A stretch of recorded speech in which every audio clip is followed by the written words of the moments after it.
Facebook may be losing some support on its planned cryptocurrency Libra from companies that initially signed on to be founding members. Now, Visa and MasterCard, two of the big names that were among the Libra Association founding members, are now reconsidering their involvement following all that regulatory backlash. That is according to the Wall Street Journal today.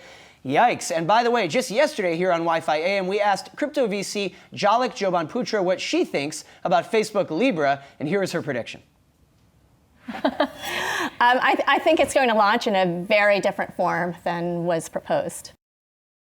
Concise and probably a good prediction. Yahoo Finance's Brian Chung is here now on the couches to break down what is going to happen next. And I have to say, as someone who covered Libra closely when it was first announced, I mean, we saw this coming. Someone initially reported only a few weeks after the announcement that none of the partners had signed binding agreements. So, hello, of course they're going to say, maybe we're not going to be involved. Yeah, and what's interesting about the Wall Street Journal article isn't only that Visa and MasterCard are reconsidering their participation with Libra, but that in the meantime, they're being very mum about publicly supporting the project as well. And we have to keep in mind, it's not just Visa and MasterCard. Those are obviously huge names that are part of the original founding network that Libra put together. But, they are just two members, right? You have PayPal, you have eBay. They were all also founding members. They haven't really said about what their public support is of the project right now. But we have to remember that as this Libra project kind of moves forward, they actually have a meeting in 2 weeks scheduled in Geneva to actually vote on who the board of directors is going to be. The founding members and the network that it was originally constructed as when the white paper came out earlier this year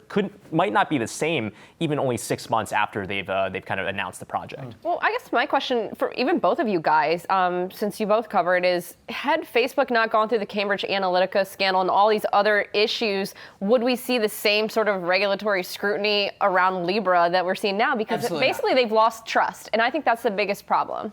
I mean, I think that actually it probably would have gotten some scrutiny, but not to the extent, not to the public extent maybe that we're seeing right now. I mean, Facebook has been dragged publicly for this project because of the optics of, hey, we've had all of these, personal information compromised issues that came from the Cambridge Analytica scandals, in addition to a number of other revelations about Facebook that we've seen over the past 2 years or so. But at the same time, if you're a banking regulator, you're paying attention to this space regardless. And if you have any sort of tech company that's proposing even fintech companies have been trying to get into the banking space, regulators have been clamping down on it. So I think that it still would have gotten the scrutiny, but I think to what extent it's been publicly kind of dragged, I think it probably wouldn't have gotten as much attention if it weren't Facebook that were kind of doing this. So what does this mean for Libra's reach? Because part of the attractiveness was that obviously Facebook is involved, 2.4 billion users around the globe, but as financial institutions essentially pull out, how can Facebook go forward, essentially buy them? Well, they're not going to be by themselves completely,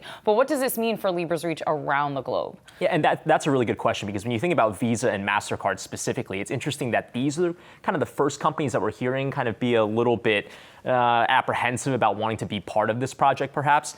It changes the use case for Libra, right? If you have these big payment processors that are no longer going to be part of the network, then it changes the use case, because what Libra was supposed to be was almost a substitute to their existence anyway, right? The idea of Libra was be able to kind of break down some of the barriers that exist when it comes to transferring money, especially across borders, across countries. And Visa and MasterCard try to have their own systems for that in place. But Libra, if they do not have them as part of their network, or let's say, for example, eBay backs out, right? And you have that e-commerce kind of network no longer a part of this network, PayPal, then it changes the use case for how you would use this digital currency on this blockchain anyway. Now, keep in mind, there's a lot of looming questions here. And the reason why Visa and MasterCard are apprehensive in the first place is because of the regulatory aspect of things. We have no idea what the US or the EU approach to regulating this is going to be, because even the white paper that came out from Facebook was pretty thinly detailed on the actual mechanics. We only just found out what the actual basket of currencies is going to be from a Reuters leak. So we don't really know a lot about this, and because it's so fluid, if more companies drop out, there's no telling,